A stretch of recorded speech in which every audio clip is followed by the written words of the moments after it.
Caro Gigi, che piacere vederti dopo tanto tempo, che gioia. Che bello, quando si sta a Napoli sta sempre. Tu che stai facendo? Ah, si sapeva, novità, mi sono dato al cabaret. Ah, bravo, bravo. Anzi, bravo. ti ho portato un ospite importantissimo, un tuo fans. Addirittura. Ma è l'uomo più potente del mondo. Ehi, dai, amica Mamonardi. Ma quando non ci credo. No.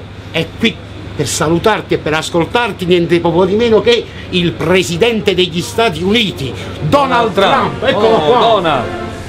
How are you? Ciao Gigi.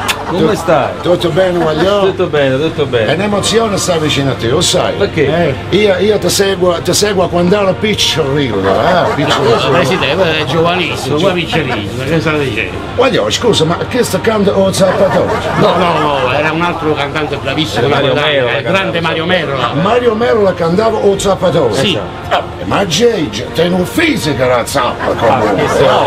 So perché è il nuovo primo della torta. Tu tieni un fisico lo trattore, quindi la campagna è pronta, Possiamo, ecco, braccia sottratte all'agricoltura ritornano all'agricoltura. Voglio vedere che sta suonando il telefono, non mi dice che sta mugliando a me Gigi, non ce la faccio. Fammi vedere chi è, fammi vedere. Bro, love, yes, tutto a posto, Anna fuori grotto, parla partenere. Stanno un sacco di gente, mo. Mugliere gelosa. Mamma mia, stanno venuti. Oh, scusami, sto parlando con Gigi D'Alessi, ti chiama tra un attimo. Oh, ma tu sei peggio Kim. State a bordo, te che il telefono, Gigi. Allora, signori, ricordatevi questa coppia, i neri per fame. Enzo qui. E non è una bugia. Savio Cavalli. E Savio Cavalli. E non è una bugia. Non è una bugia. Si muore fame. Neri per fame, ricordatelo. Ciao ciao. Gigi D'Alessi, ciao. un bacio.